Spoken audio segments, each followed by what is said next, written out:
welcome to Transatlantic Watch Party, a TikTok live / podcast where me, Cara, and my friend Dan, he's in Canada, I'm in the UK, and we watch a show separately and then we discuss it together.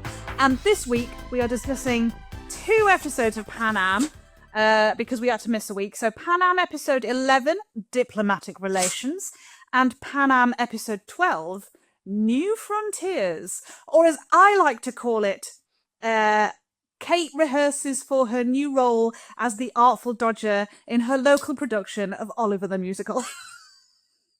I didn't even think of that, but yeah, that's accurate. I think that was funny. That was my favorite part of that episode. Was every time she tries to put Tree's pocket, yes, and she wasn't even trying to hide it at that point. Like she just like, oh, your wallet, oh. Every time, everything I read down about Kate was just, oh, you're so bad at this.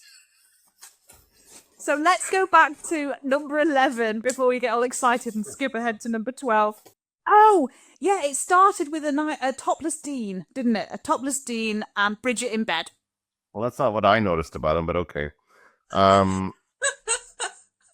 Yeah, I wrote Dean confronts Bridget, and clearly he's regretting the hookup, right? They did do the deed, and now they're just like he's feeling bad, he's feeling guilty. He still loves Colette, and so he basically tells her that he's done. Obviously, because who wouldn't? Of course. And yeah, and he's done with her basically, and she can't, I guess, convince him to stay. Yeah, and he's like saying all this stuff about you said this, and then when you met this guy in Paris, and that was obviously your guy, and you met this guy in Rome, and he was obviously a guy. As she said, women are conundrums, even when they aren't spies. And I thought that was a very Ted line. Yeah, and basically he's like kind of fixating on every single time she lied to him because she was a spy. Like it all falls under because she was a spy, she had to lie for him, but like that's part of the job, right? And so he has to either forgive her for all of it or none of it. And I guess he doesn't forgive her for any because you can't forgive some of it without forgiving all of it. Yeah, you're absolutely right. I hadn't thought of it like that. But he said to her, "You were gone, and I was forced to move on," as though Colette had like put a gun to his head or something. Like forced. I was forced. Yep. Yeah, that was interesting. And then their conversation is cut short though because Juan Tripp wanted a meeting. Juan Tripp, the founder of Pan Am, I guess CEO or whatever they want to call him, is called him for a meeting. And I was really hoping that we were going to meet Juan Tripp. I thought we might actually get to meet this person that we keep hearing about, and no, we don't get to meet him. We see him after the meeting, but he gets flown back to New York to meet with him, and then gets put on a special flight. He's captaining this special flight to Russia. Yeah. Hello, Russia. And this is like going to Moscow, baby. Height of the Cold War, 1960s. The Cuban Missile Crisis had already happened at this point, and like they're trying to build a relationship with Russia, try and see if they can not like actually have a nuclear war, right? And so they're trying to build that. So I thought that was interesting. I was really excited. I thought, this is like my kind of thing. I like the Cold War stuff. I've read a lot and seen a lot of movies about it and stuff. So this is right up my alley. I loved it. Yeah, this is like Dan's episode of Pan Am. So yeah, Dean, we found out that Dean is flying to Moscow, and Ted is gonna propose. Right. And he keeps failing. It's so funny. He keeps trying to set up these romantic things and they keep failing, and he's just like, let's go for a walk. She's like, it's kind of cold out. Like all these things he keeps trying to do. It's so funny. He's as good at proposing as Kate is at picking pockets. Then we went over to Maggie and her congressman, and I just wrote down, no, Congressman, Maggie should not be your date to your donor cocktail party. What was he thinking? Yeah, well, I was very confused at first because I guess that article in the Village Voice, which he's reading at the beginning of the scene, and she's making him breakfast, and like it's not in her name, it's in I guess Mike's name. Her friend put his name on it and repurposed what she wrote. And so he's not aware that she was behind. She's the inside source, where he keeps quoting this inside source and da da da da da, right? Yeah. And so And And she's and the subject. Bring it back to Anne. I Go am ahead. confused as well. I wrote down at the end of in their final scene, I wrote down, I am so confused by this storyline because when he was reading the paper, it seemed that the paper was saying an inside source says that he's not as Republican as he thinks he is, or as that he presents himself. And I'm like, surely that's not the piece Maggie wrote about him, because Maggie called him a fascist. Right, that's right. And again, I would like to remind everyone, once again, a direct quote from this man was Mussolini was a childhood hero of mine. Like, just because he's sleeping with you and can be nice and hold a conversation, that doesn't mean he's not as Republican as he says he is. And so the point of that character... Sorry, go ahead. No, I got confused. Yeah, so help me out. But no, I think the point of the character is that he is wishy-washy and he's only like what he wants to be in order to get elected. And that's kind of the point. That's what she discovers about him in the end. But no, I think you're right. I think it was a bad idea for her to go to this fundraiser dinner because it's full of people that she disagrees with. She's very much not a Republican, but she really likes him still. And she wants to go and support him. And I think she kind of likes the idea of being a congressman's wife. I think there's a little bit of that going on with her. Like, she's kind of seeing this life and going, oh, I could do this. Like, this is nice. And so she's looking at that part, but then she kind of gets, I'm getting ahead of ourselves. She gets into a hilarious argument. Because I know Pretty Woman hadn't come out by then, but I think he was thinking of this situation of, like, when Richard Gere takes Julia Roberts out to that business meeting and she, like, doesn't know what fork to use, and the guy finds her so charming that, like, it sort of gets him on side with Richard Gere. Maggie's never gonna be that. She's never gonna be cutesy and charmingly, like, disarming. I think she's gonna be angry and righteous. And the other thing, going back to this, he's not who, like, he wants power, and so he's saying what he needs to say to get into power. He's a hypocrite. She did not know that about him, like, until probably she met him in the diner, and that was after she'd written the article. And I still don't. I was like, is this a second article? I'm so confused with the timeline. You too. Yeah, I was confused as well. Let's come back to that later. Let's follow this episode as it goes along, because it does have a very linear story, I think, and it just cuts back and forth. But so then we find out about Kate. Is in all the way, is what I wrote. She is, and so she goes back to talk to Anderson at the end of that episode, and the conversation, he got her, he reeled her in with his little comment, and you're good at this, and so she goes back and she's like, yeah, I'm in. So she's now a spy. She's going to be an agent. And this is where we had some lovely continuity issues. Let's see what you notice this stuff so much more than I do. I never notice this stuff, and you always do. So yes.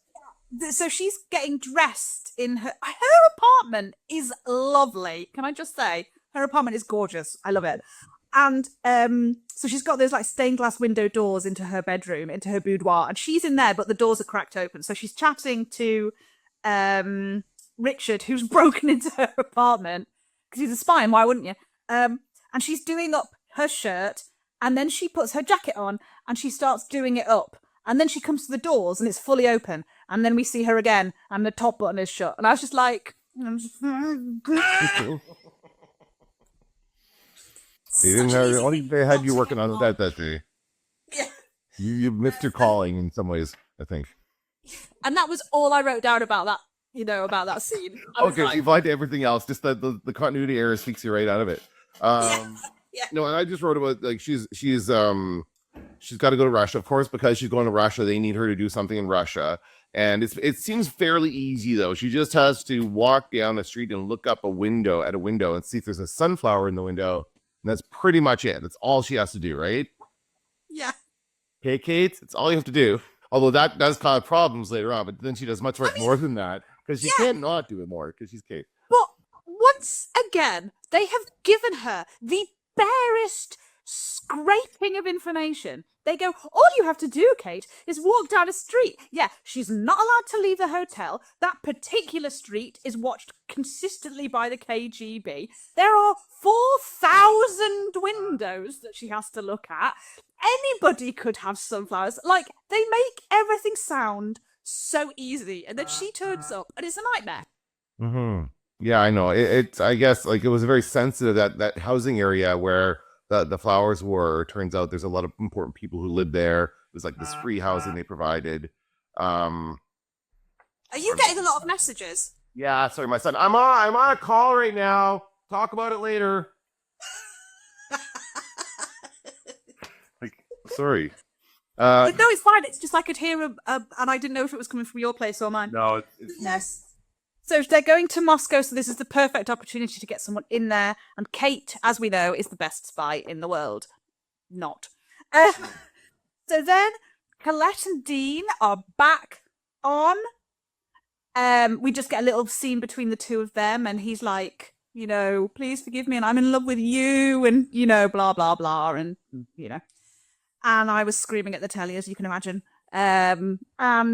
And then we discover that Dean has been usurped because he's doing his like chatting with the crew thing before the flight, letting them know that this is incredibly dangerous and, you know, they're going to be watched at all times and they are a diplomatic, basically, unit that's going into Russia. And then this other guy comes in who I immediately went, oh, that's him from Thing. And then I looked him up and I couldn't think of anything I'd seen. Well, it's another guy. It's another John Cena lookalike. He looks very much like John Cena. It's just like one of those faces, I think, that has like kind of a generic look. Captain Broyles. His name is Captain Broyles. And he is a Sky God, which means he flew in World War II. And the minute he arrived, I was like, is this the guy that patted Laura on the arse? Yeah, no, it's not. It's a different guy. That guy also looks like John Cena. Yeah, and he was also a Sky God, so I was like, oh yeah, none of this is looking good for anybody involved. No. Yeah, he kind of takes over, right? He's like, oh, I'm gonna like, and he doesn't even get like worked up about the left chair, right chair, although he does take the left chair, which is the captain's chair, as they fly out to Russia.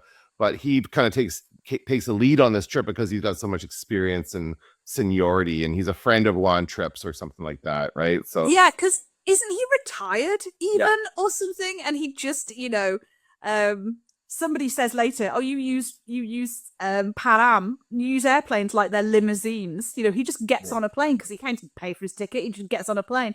And I thought the left and right seat was like, I don't care which seat I'm in, I'm gonna be driving the plane. You know, yeah, I guess that's what that means. Yeah, I suppose you do have to be able to fly the plane fully, whichever seat you're in.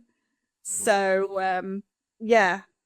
And honestly, the other thing I liked about the scene is they have the Russian navigator. So because they're going to Russia, I guess the Russians have supplied a Russian navigator, and this guy also speaks Russian. So they have like a little conversation there that Dean isn't a part of. So that's another thing that gets Dean worked up. So I thought that was funny though. They had a nice little moment. Out of interest, did you have subtitles on that, or were you in the dark? Because I didn't have subtitles. I had subtitles on, but it didn't tell me what they said. Because my mom did an O-level in Russian, so I was like, hey mom, can we translate this for me? And she was like, I don't remember anything. Okay. Yeah, and then we get Bridget complaining about being on the outside. Well, she clearly still wants to be a spy. She keeps asking. She's like, "Are you working?" Yes. Like she's like totally knows, like, because she's like they're going to Russia. She's like, "You've got to be doing something, right?" She's like, "I'm not allowed to talk to you about it." She just kind of puts her off. So Bridget's frustrated, and Bridget's also trying to like work things out with Colette because there's still this uncomfortable thing between them, right? Because and the thing is, Colette doesn't know that Bridget and Dean had sex, right? That's something she doesn't know. They're keeping it from her. Before this conversation, she doesn't know, but there is a brilliant moment when she says, "Oh, you and Dean spoke about me. Oh yeah, we met up later after he'd spoken to you for drinks." And she goes, "Yes, yeah, for drinks." And I was like, "Oh, Colette ain't stupid." Just you think she knew at that point? Oh, I wasn't sure. I thought Colette didn't find out until she finds his cufflink in her luggage, right? Yeah, that was the deal away. I think the cufflink confirmed her suspicions. Oh, okay. I think it was the final thing to sort of break her heart in that situation, because just the way she said, yeah, drinks, like, was really like she didn't trust that at all. Okay. Yeah. Yeah. And then again, we got a reference to Maggie's article, and I wrote down, I'm confused about Maggie's article. Was she lying about him? So at no point did I understand this article.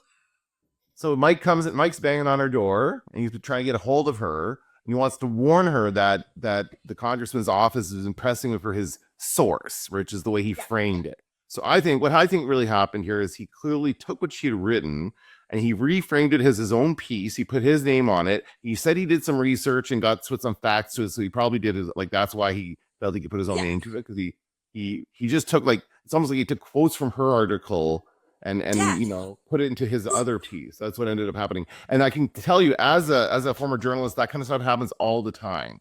Like, you can take part of one thing and it gets turned around and put into something else and and obviously they want it to lean towards a certain way because it's the Village Voice, and that's what happened here. And again, I totally get how he did it. It's what she wrote to begin with that I'm so confused by, because I thought the piece that she gave to Mike was a takedown piece, and at no point because we didn't hear what specifically she'd written, but we knew it was a takedown, that she was, and I didn't realize that the takedown was, this man is a hypocrite and he doesn't believe what he says, because I didn't think that was the conclusion she'd have come to when she read the man's speech, called him a fascist, and he told her that Mussolini was a childhood hero. I get hung up on this comment. I think it was a joke, Cara. I think he was joking when he said that. Okay, I think it was just like a throwaway line, and you just keep coming back to it. I think the takedown part of it is that taking him down as a Republican, because she's exposing that he's not a real Republican, and that would mean he wouldn't win the next election. That's what they mean by that. It's not like a scandal or something like that. It's just like trying to expose who he really is what they're trying to do. Yeah, but and let's forget the Mussolini thing, but I can't think of that time when they were in the hotel. They were still arguing about politics and stuff, even though they were sleeping together, having a lovely time. He was there to promote a bomb. He was there to promote a pro-bomb agenda, yeah. He was a hypocrite. He didn't sound like a hypocrite to me. So I don't know, like, I will never not be confused about that. I want to read the article. He's a two-faced kind of character, right? He just is like he's not honest with anybody about who he is, and I think she's beginning to see that in this piece, in this whole thing. But Maggie and Ted kind of call each other out. I like that moment where he's like, "Where's Ted Vanderway?" And he's like, "Where is Maggie?" I don't remember her last name. It's like he kind of gave her the same comment. Like, they're both there, not acting like themselves. They're both at the same party. So Ted is there, and he's been trying to orchestrate this moment of proposing to this woman who he wants. Amanda. Her name is Amanda. And hi, Auntie. We've got the scene where Kate is trying to get out of the hotel, and she's dressed herself up like a little Russian woman with a headscarf and a big grey coat. And she's trying to get out of the hotel. She can't get out of the hotel because they're not allowed to leave without a guide or a whatever. And so, and she ends up in the basement, and she discovers, like, she gets, a Russian guy is saying, "Why the hell are you here?" And she's like, "I took the wrong, like all these people I took a wrong turn, and you ended up in the basement, really?" And Broyles saves her, speaks some Russian to this guy, and then kind of makes out that she's a prostitute, and she brings her into his little dive bar room that he's set up in the basement, and it turns out he's a smuggler. Mm-hmm. So and she's like really unimpressed. "You're lying about stuff. You're a spy, love." Yeah, a little hypocritical there, but she was very concerned about this, and he's like, "Don't worry about it. It's okay." He just kind of like, tries to get. I mean, he did save her, kind of, so she does let it go. But yeah, she can't get away. She can't get out of there because of they're so tight. But she does talk them into going on taking a detour. I guess she says that she wants to see her their family heritage. Her and Laura, they have like a Soviet heritage. Sorry, Soviet heritage because they have family from Russia. Some story about Yeah. that, and they have to go to the specific house or the specific street to see this house where her blah blah blah grew up. Some relative grew up, and the woman buys it. She apparently buys it, right? Yeah. So, okay, once again, Kate has a good idea. It's a good idea to say, oh, I have Russian heritage and it would be nice to see this particular place where my grandpa grew up. And oh, that's a great idea. But why are you dragging your sister yet again into your spy games? You're gonna get her killed. Like, Well, to be fair, they're all together though. They can't split up, right? They're all together as a group, so they're going on a tour, and this is her opportunity. This is the only like she's tried to sneak out, she hasn't been able to sneak out. This is her only opportunity to get to this place where she's supposed to look at the plant. but I Right. just mean the family thing. Like, if she goes, oh, my grandpa grew up in Russia, in this particular building, has she told Laura that she's telling people this? Because what if the woman says to Laura, like, do you know that number he lived in? And she's like, what are you talking about? Why are you doing this? You're just risking your sister at every step of this bloody spy journey that you're on. I don't know. I don't know. What I didn't understand about that whole part is when like they get there and she's looking up and she sees the plant, the sunflower, and the woman conveniently comes to the window at that moment and arranges. It just happens to arrange the sunflowers and looks out in front of her face. Oh, I'm the person. I'm here. I'm still active. Fluff, fluff. Like, how often does she do that in the day? Anyway, so they do that and they establish she's there. Great, mission accomplished. But then Laura, who's been walking around with this camera around her neck the entire time, and I imagine she's been taking photos the entire time, and no one has said anything to her about any photos she's taken until now.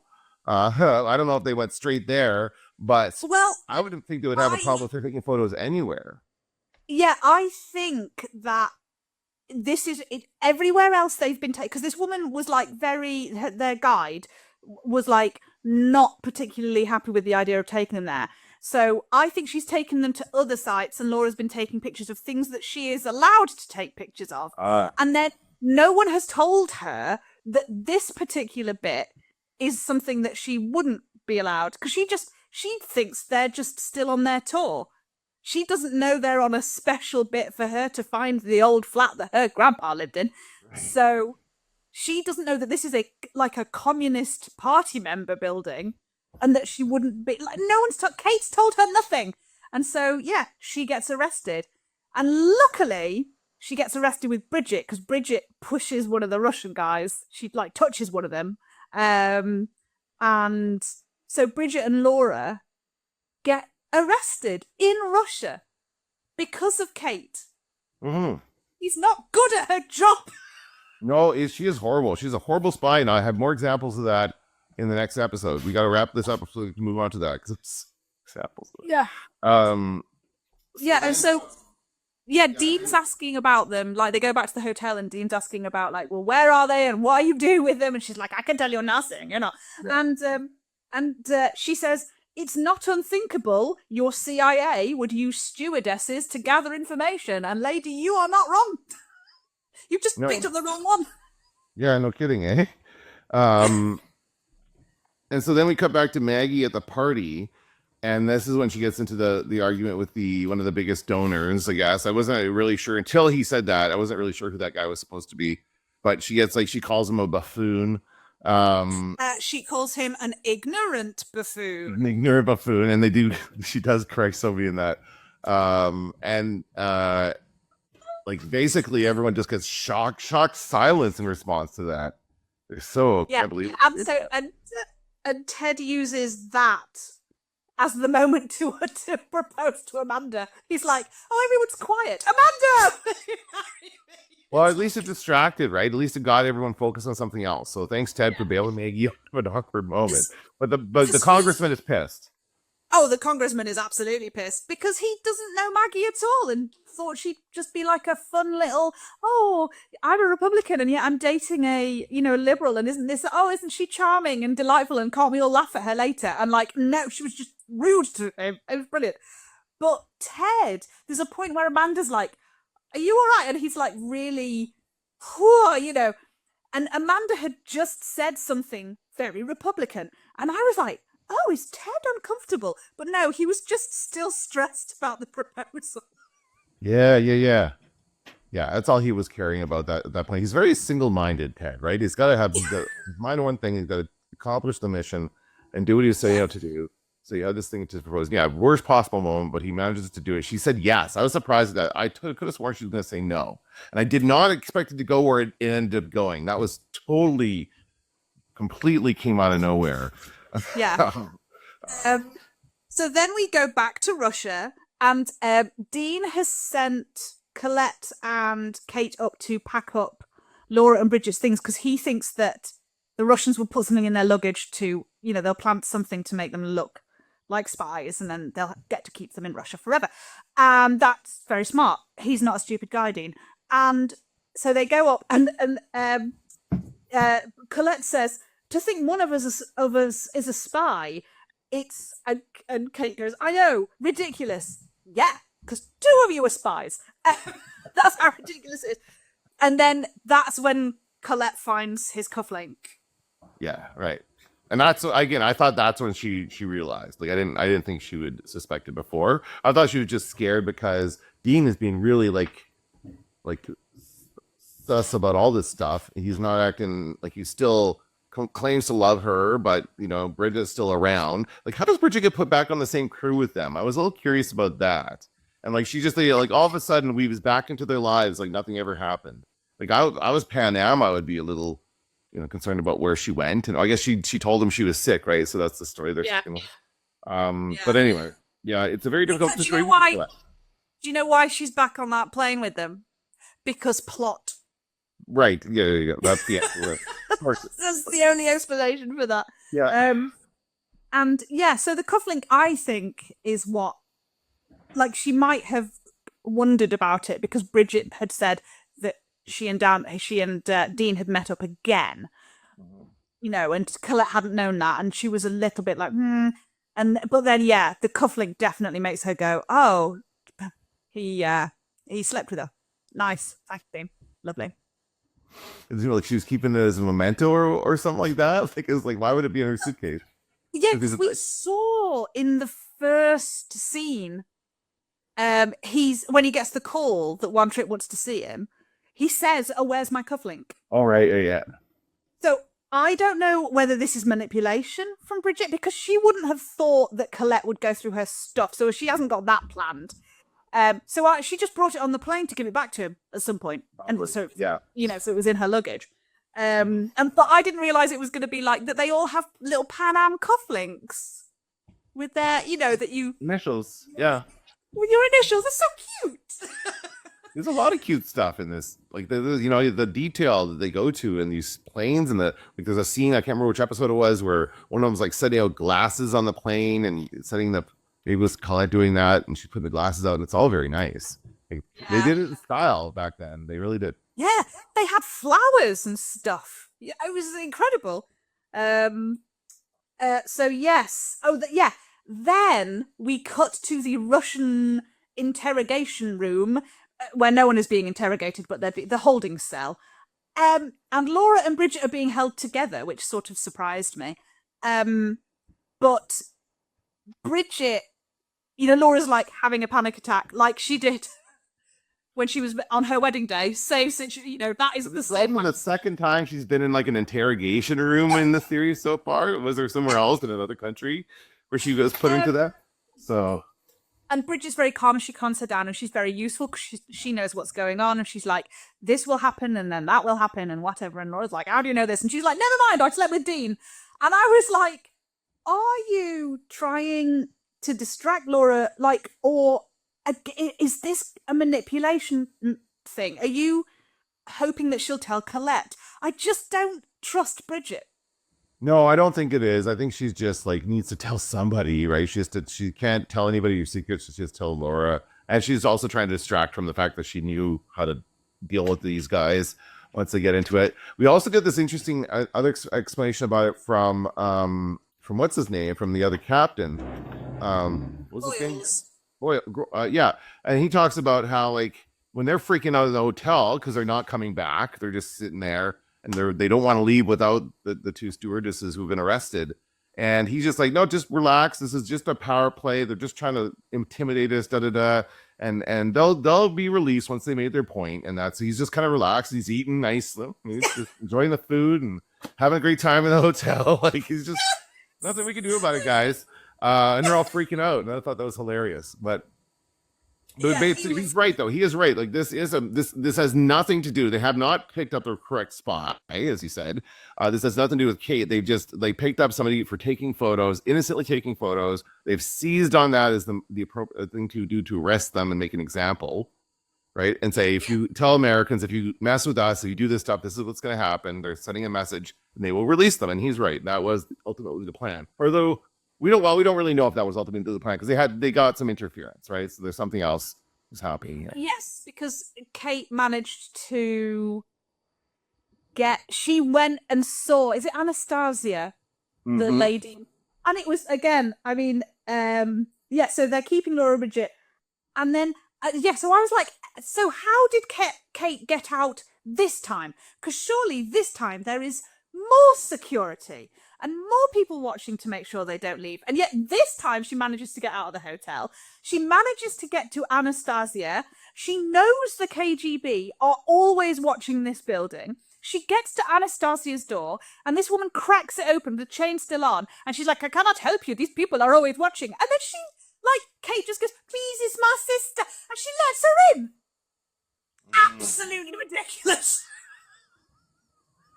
Yeah, and I'm like, dude, what are you doing? Like, how could you possibly know? She's like, you must know somebody. You have to know somebody. She's like, she happens to be, her boyfriend is this upper person in the upper party or whatever, right? In the wrestling party.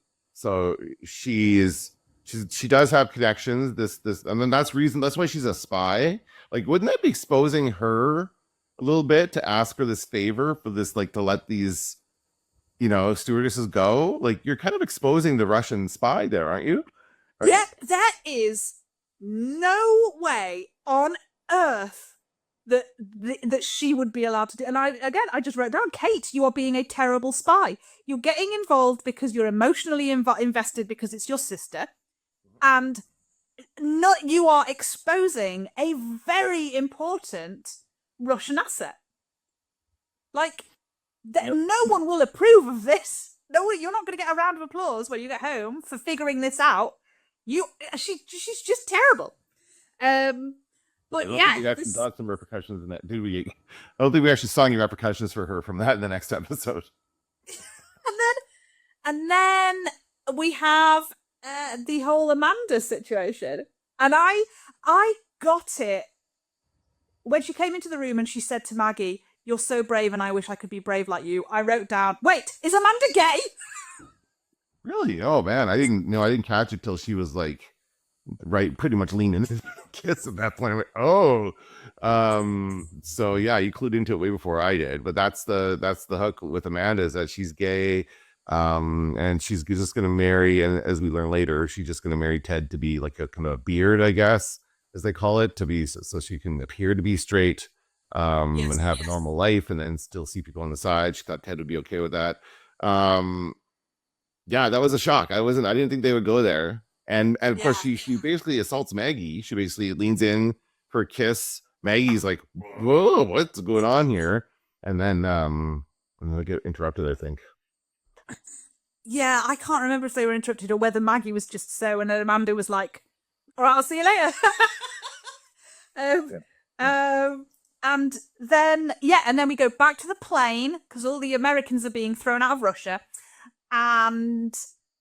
But Laura and Bridget are in the back of a van and we don't know where they're going. And Bridget's like, this is how they're going to do this. They're going to separate us and they're going to tell you that I said awful things about you and you need to not believe any of it. And Laura's like, oh my God, understandably. And then when the KGB like get on the flight and they're like, why haven't you left yet? And Dean's like, I'm not going until my people are back on board. And he like pulls a gun, not Dean, the KGB guy pulls a gun, and Dean like sticks up to him, and then Broyles speaks some Russian or something, and then Bridget and Laura turn up, and so Broyles has bribed someone with all of his stuff, his cigarettes and money and alcohol and whatever he's got into Russia. he has bribed this guy, Anastasia's boyfriend or whoever he is, and they have brought Laura and Bridget to the plane. And then the Broyles is like, "Oh, Dean, that was really impressive. You can have the captain's seat." Because he stood up to the Russians. Yeah, that's right. Yeah. So they do get out of there. They get out okay. Is that the end? So he makes the announcement, doesn't he? We have just left Russian airspace, and everyone on the plane is like, And I was wondering who all those people were, because we didn't see any of them in any of the story. It's all like the people, I guess, who were there as part of the congregation of the delegates or whatever. But yes. Other than Pan Am employees, we don't know anybody.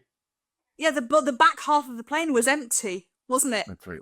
On the flight out and the flight back, the back half. So like it was only first class that was being used. The back half was completely empty, and so that's where Colette is setting up those lovely glasses that you noticed, the champagne glasses we're all going to celebrate.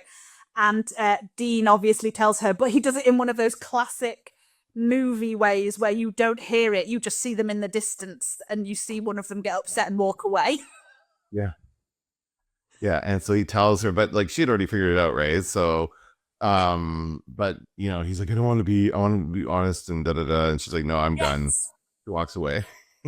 But he says, like, did she send him off to figure this out? Like, she sent him off and said, go figure it out with Bridget, and that's what he did, and figured out he didn't want her. But she meant do it, but don't sleep with her. Is that, you think that's what she meant? What she meant was give yourself a couple of weeks. Yeah, sure. At least that's what she kept saying to him. Mm-hmm. You won't know if this is over until you give yourself time. And that, you know, he didn't. He gave himself a night. He slept with the other one. He thought, I'm not, you know, actually, do you know what? I like Colette better. And then, you know, and then he slept with her. Whatever was going on with Dean. And he said to Colette, I don't want to lie to you. And Colette said, then don't. Colette has been so emotionally mature about this whole thing. And Dean's just cocked it all up. I am not denying that Bridget is a captivating woman. You know, she is a beautiful British accented woman. And for American men, that's very exciting. But Colette, you know, I just don't understand it. And that was the end of the episode. I agree. And I think it's a good place to move on to the next one, which in which Colette gets something good. I think you were happy about where Colette ended up at the end of this episode, because she meets somebody new. She's like, love this. You love Omar? Yeah. I loved it. I had to pause it. I was watching it downstairs on the family TV. Had my headphones on. Mum was just reading her book, and I had to pause it and go, "You'll never guess!" When we got the reveal, it's like it's so brilliant. Yeah. So the first thing in episode 12, did you notice that in the recap they went previously on, and they showed us two scenes that we have never seen before? Yes. What was the second one? I know one of them was the nude photography scene when Laura has to get the nude photos taken. Yeah. And it was Anderson saying, we want to move you up to being an agent. He never actually said that. Because they wanted to leave us on more of a cliffhanger, so we didn't really know what was going on. So we never heard him say that. So they put two cut scenes into previously on, which is just a downright lie. It's true. Yeah, that's weird, and it shows like they weren't really communicating properly. I think they probably send that to somebody who has to cut that, right? And then that it plays ahead of the episode so that they're on a schedule. And they didn't say, oh, we didn't put that in that episode, so don't put that in the preview, whatever, right? So I noticed that as well. It made me think of Arrested Development, because my favorite thing about Arrested Development was the next week on. And those scenes were never in next week's episode. It was just a way of getting an extra 4 scenes into the show. Yeah, right. So anyway, but yes, but we do see the reason they did that is because this episode centers around those nude photos of Laura, and then of course as Kate as getting her first mission as an agent. Which she basically, again, as you say, needs to become the Artful Dodger, as she needs to learn how to pick a pocket, is what she's doing at the beginning of the episode. And so she continues to practice throughout the episode and never really gets good at it because while she kind of gets better at doing it undetected, she keeps picking the wrong things out of the pockets and just getting random stuff out of pockets. She can get into the pocket fine, but she can't like pick and choose what she wants to take. The whole through line of Kate trying to pick people's pockets was joyous. I just loved every time we saw her. I was like, what's she going to do now? Because the first thing we see is her walking across that very famous fountain in Central Park in New York. And she like bumps into a guy. And I was like, oh, she's picking pockets. But the guy is in on it. He's like, oh no, I know you did it. You know, so he's like a plant for her to try and pickpocket. And then Richard says to her, oh, you know, you're a woman, so you can't pickpockets the way a man would, and a man would barge into someone, and that's how we pickpockets. But you need to seduce them. And so Kate immediately starts seducing him and picks his pocket. And he's like, yeah, no, I knew what you were doing. Because I just told you to do that. Are you an idiot? And then he tells her what the job is, so she needs to pick a guy's pocket. They've got the plane is going to Rome? Yeah, Rome. And they've got the crew invited to a fancy party where this guy's going to be, and she needs to pick his pocket. And then she says, what if I fail? And Richard says, at least you'll have a new career as a thief to fall back on. No, she won't. She's a failure. She's not good at it. Yeah, she's awful. Yes. If she fails, it's because she failed to pick his pocket. So she then couldn't get a job as a pocket picker. Is that even a job? I mean, I know at one point, we were talking about To Catch a Thief last week, and in that era of the 50s, like being a cat burglar was an actual profession, according to the movies. So maybe being a pickpocket could also be an actual, well, according to Oliver Twist. But also, so they're going to Rome, and Dean is still trying to kind of make up with Colette, right? He's still trying to get her back, I guess, is the other storyline here. I'm trying to kind of go along here. We've got a scene with Amanda. Yeah, Laura runs into the guy at the park, right? Laura's at the park taking photos, and she sees the guy who recognizes her. Right, and she assumes that he recognizes her from the photo in Life magazine. Yes. Right. Yeah. Yeah. And I'm sure she's probably been approached a bunch about that at this point.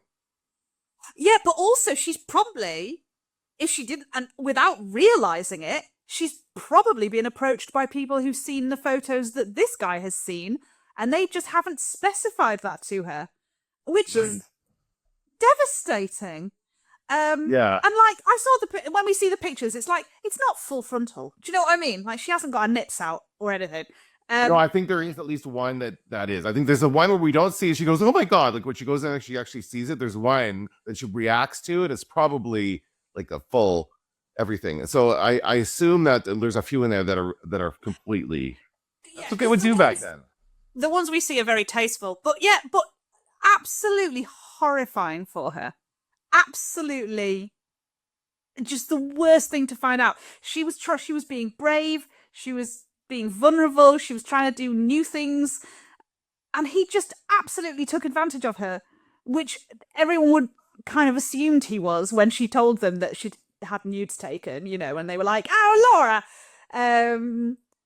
But yeah, just sickening. The whole thing. I was so mad on her behalf. It just made me wonder about their arrangement. Like when they I kind of wish we had seen that cut scene when they actually done it, because it would have probably told us like, did he agree to not this? Oh, don't worry, I won't show anybody this, or something. Was there some kind of a spoken arrangement that he would hide it, or like I would have insisted on negatives or something if I was her.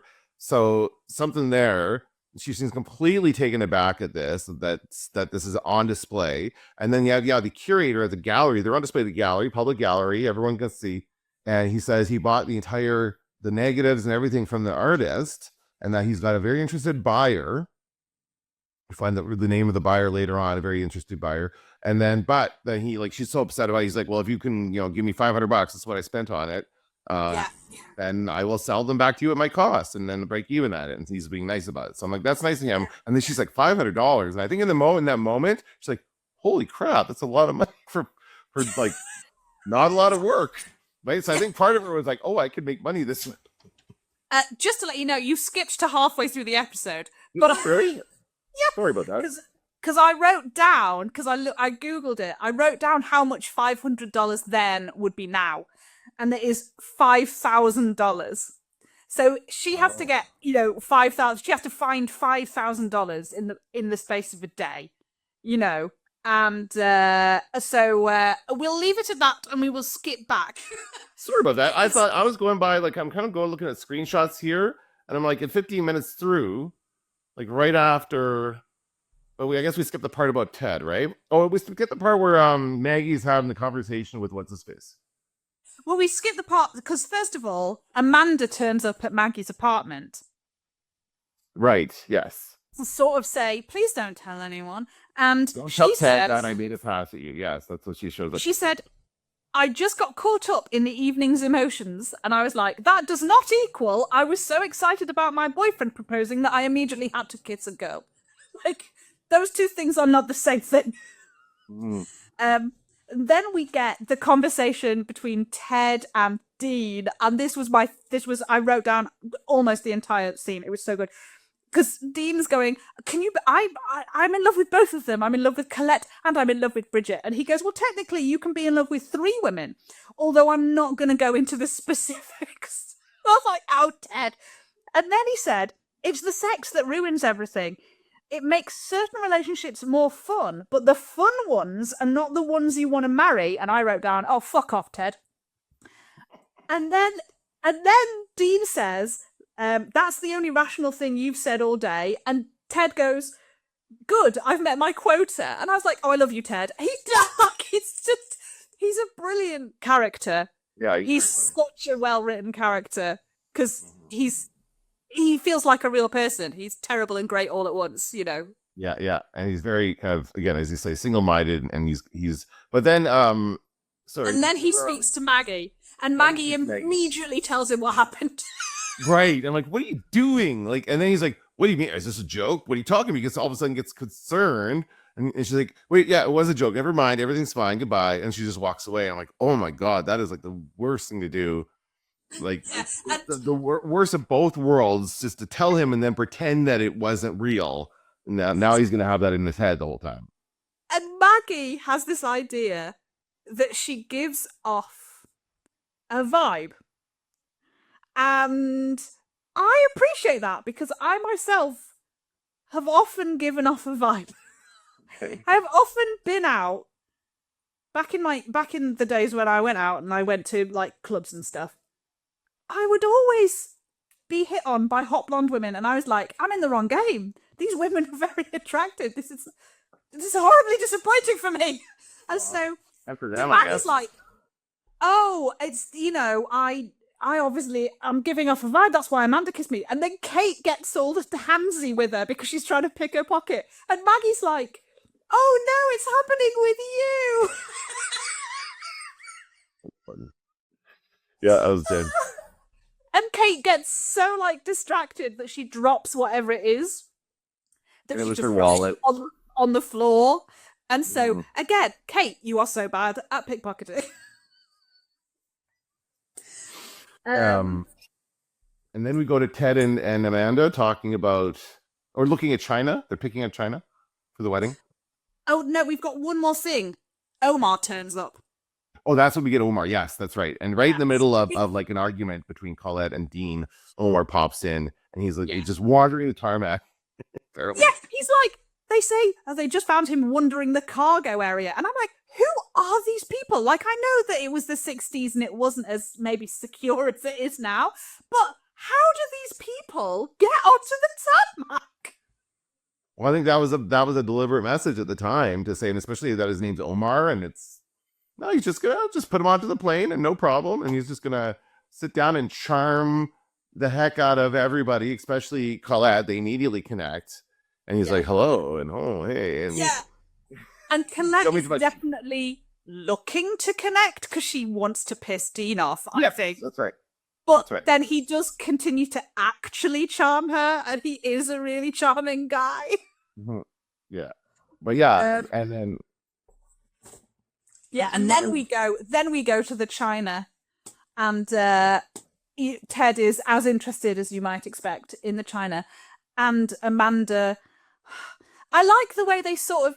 Like, Amanda doesn't care about China either. It's not inbuilt in women that we care about the patterns that our plates are going to have on them. But she says later, she's like, everyone judges you by it. Like, you're telling people who you are, like, by the kind of glassware and china that you have. But yeah, she's like trying to, and he goes, oh, they're both white. And why do we have to pick this? And this is very stressful. And she says, I am a woman of eclectic tastes. And he's like, yeah, I think I know that. Like, he's obviously... I thought it was going to be natural transition. Speaking of which, he kind of did, but yeah, and I think she's just very aware of where she is in society and that her options are very limited, and she's very much expected to marry a guy like Ted, probably pop out a few kids, and then, you know, just keep the house, and that's her life, and she gets to live and be rich. But I don't know.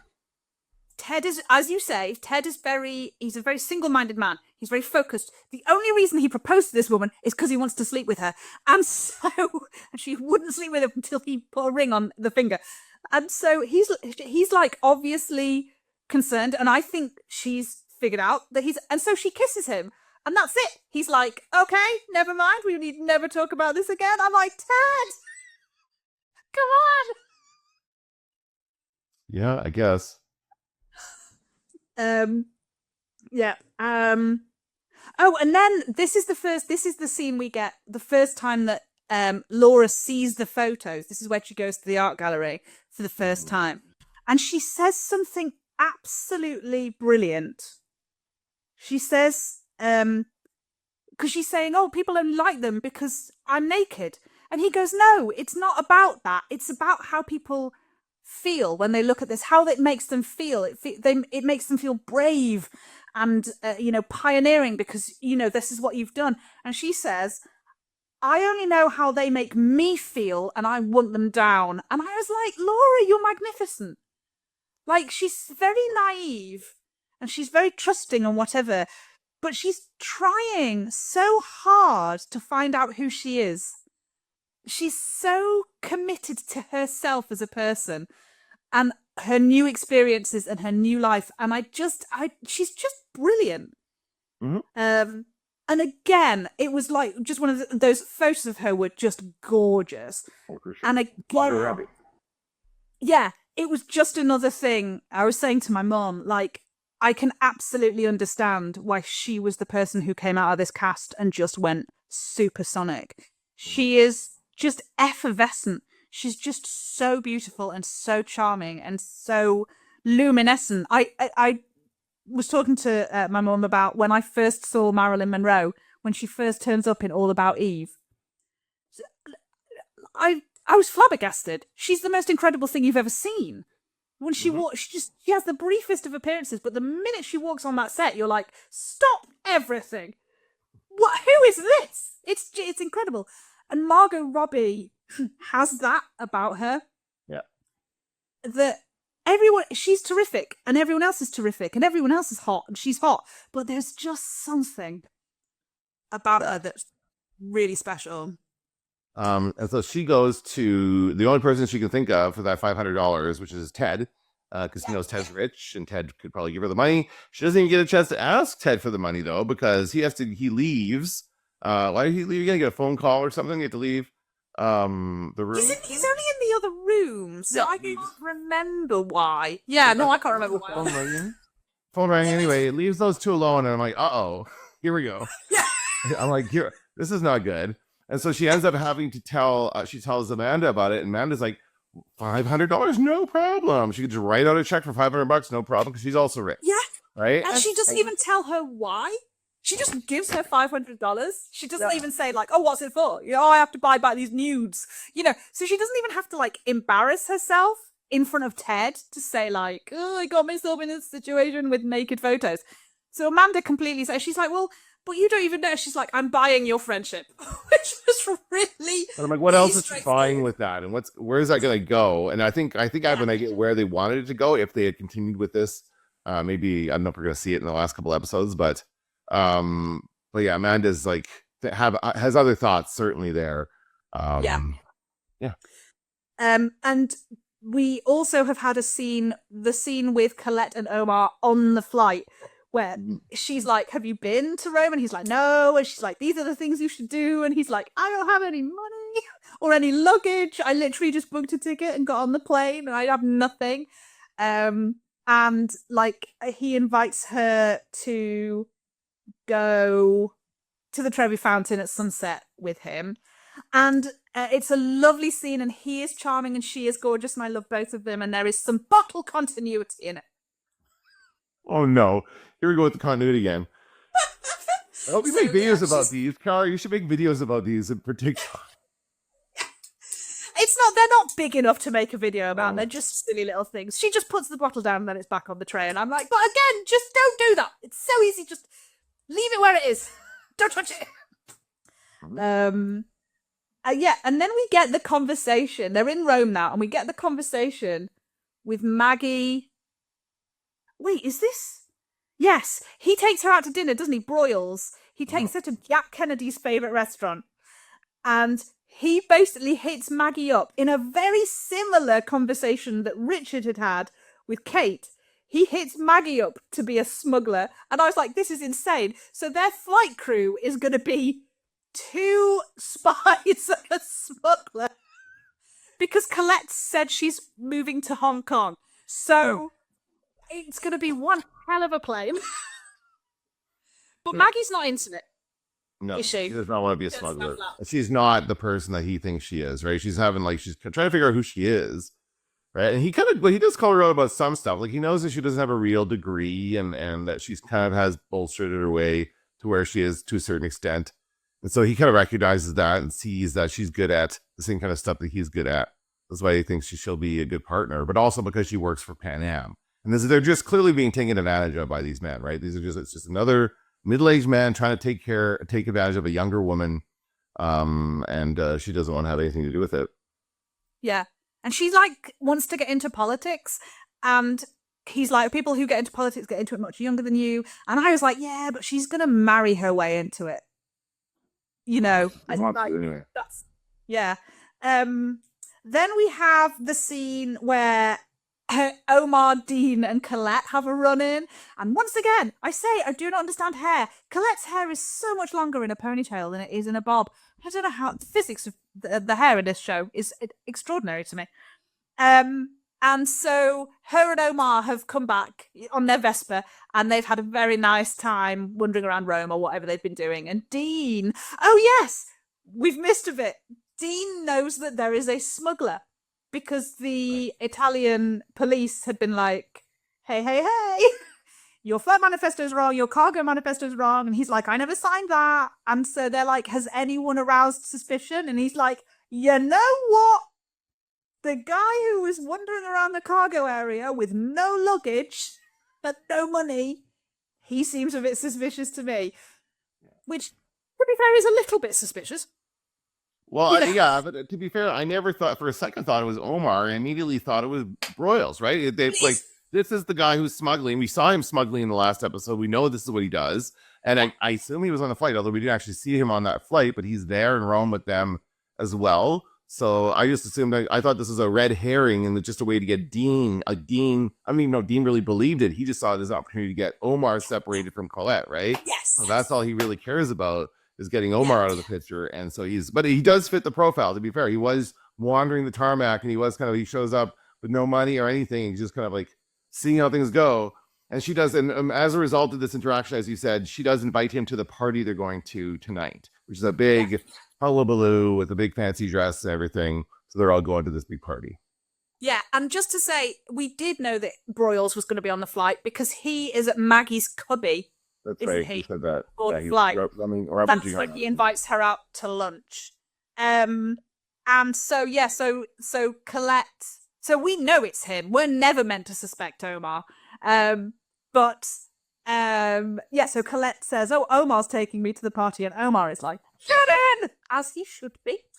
And then we go to the party, and the first thing we see is Kate spots her target. She always spots them very quickly.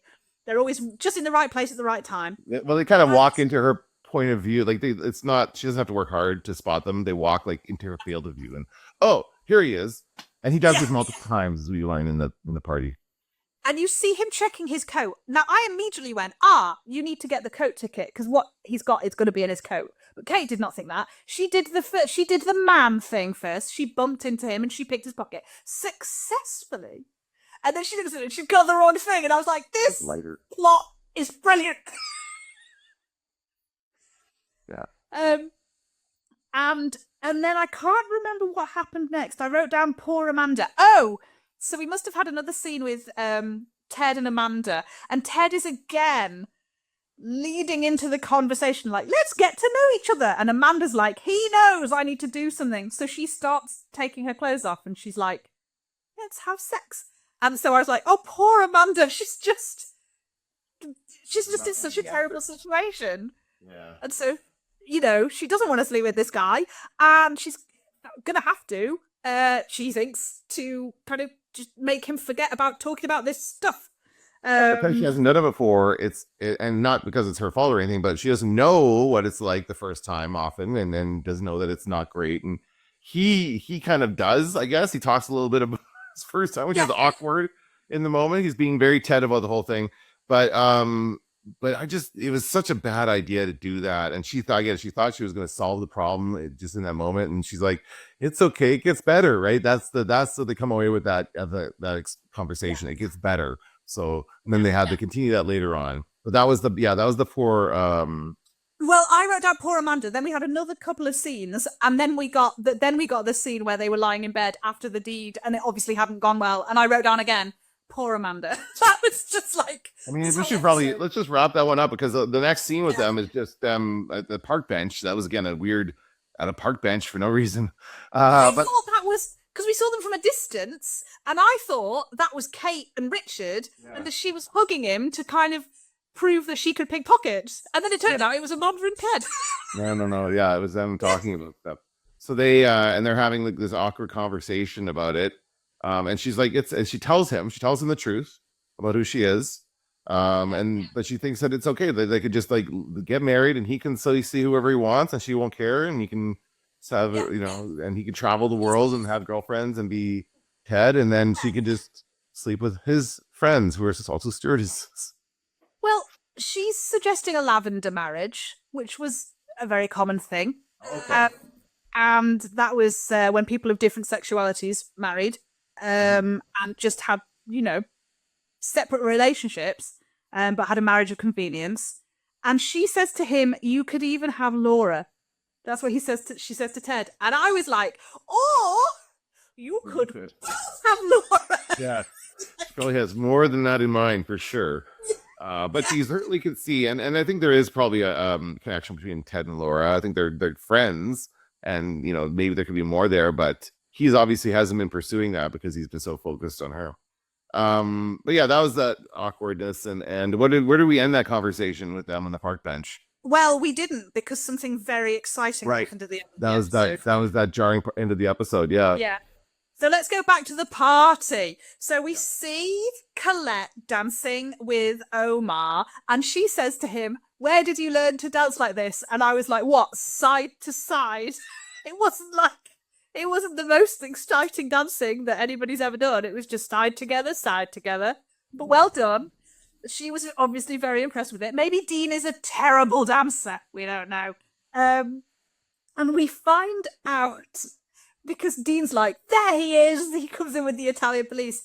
And the Italian police go, oh no, everyone's been looking for you. We have been looking for this man, but not for the reason that you think. Why? He is a prince. And I was like, Dean is just having the worst day. First of all, Omar turns up and he's obviously attractive and charming. And Colette's like done with him. So he's like, oh no, now, I have to talk her out of getting together with this Omar guy, and he's all jealous. And then he like he's like, oh, I think he's a, smuggler, and he's going to get him put in prison. And then it turns out he's a prince. And Colette's like, yay. Yeah, that was pretty funny. Yeah, so Colette, and then he asks her out to dinner at the White House because he has to have dinner at the White House next month, and he doesn't have a date. Yes. So why wouldn't you go on that date? And so Colette, I think, is going to have a very good month. Yep. So Colette, he says, let's have dinner at the White House, and she says okay, and he leaves, and he does not give her a phone number or the date that this thing is happening at the White House. So again, I know that these things happen in the scripts, but my heart was racing because I was like, you don't know anything. She's probably in the phone book. She's probably listed in the phone book, Cara. This is how things worked back then. Yes. Right? Like, this is people would just have their stuff out there and you could just contact them. You didn't really need to like exchange details right away. I thought, because he doesn't, I don't know that he knows her surname, but he could just call Pan Am, Certainly, yeah. But you find out. It seemed like a very weird, like, vague note to leave it on. See you in a month? Yeah. Where? Never mind. And then we get Kate. She decides to use the girly version of pickpocketing, so she flirts with the guy, and she gets the stuff out of his pocket, and it's a pen and his coat ticket. And then she has the same thought that I had at the very beginning, which is, it's probably in his coat. So she's in the queue to get his coat. And he turns up and he's like, oh, are you leaving? And she's like, oh, yes, I've got an early flight in the morning. And he goes, where is my coat ticket? And so she drops it on the floor and goes, oh, is this it? Yes. Oh, what a coincidence. Here we go. And then she doesn't have her ticket. He's like, where's your ticket? He's like, oh, I guess I forgot it. She has to get herself out of there. Powder room. Yeah, but she manages to get it this time. She helps him get his jacket on and manages to, like, honestly, that was like the easiest way you could have done it. Like, it probably wasn't even on his body at the time, but she did have her hands on him a lot. I would say, like, if I was him, I would be a little suspicious because in their brief interactions, the 3 times she touched him all 3 times, right? Yeah. So there's a bit of that going on, weirdness. But yeah, she does get the thing she's supposed to be getting. She does pick his pocket successfully. You get this, like, microfilm or whatever, I guess. So she hops his mission. Yes, and I wrote down, well done, Kate, and then I wrote down, well done, Dean, and I can't quite remember why, but maybe he said something nice to Colette and, like, let it go. I can't remember why I wrote down, well done, Dean. What did? Oh, he punched Broyles in the face! Oh, yeah, he punched Broyles because he figured out Broyles was the smuggler, I guess, right? But there was no other clue. Like, he didn't know about Broyles in the basement on the other episode. But the Italian police said to him, like, oh, it's probably someone in your company. Like, you should think about... What I was impressed by was that the Italian police weren't immediately like, oh, you were just trying to tell us it was Omar because it was you. Because I thought it was him in the beginning. So they obviously definitely believe that it wasn't Dean. And they said, oh, it's probably someone in your company who, like, does this and has access to these places. And he was like, wait a goddamn minute. Who is exactly that person? I remember the one thought I wanted to have about Kate before we move on. Kate and being a spy, and every time she did, like, this happened every single time she tried to pickpocket at the party. She goes and picks his pocket, walks 2 steps away, literally, like the guy's right there, and she looks and she, lights the lighter and like for the camera, right? But it's so obvious. She like, and then the next one, she like, what? And she looks like the stuff is like she doesn't know what it is, but and then finally she gets the thing, and she's like, yes. Like right there in the middle of the party. Are you like the worst spy ever? You're being so obvious about it. Anybody looking at you is going to figure out that you just pickpocketed somebody. So stop being so obvious. That was my moment. She's a terrible spy. And it's because she's had no proper training and they've not told her how to do anything and they've just abandoned her. And the whole situation is so stupid. And in the midst of all that, we've nipped back to New York and we have found out who the buyer is. Yeah. The buyer is Andy Warhol. Andy Warhol. And I was getting so excited that we were gonna I was like, who have they cast to play Andy Warhol? I definitely need to know who this is. And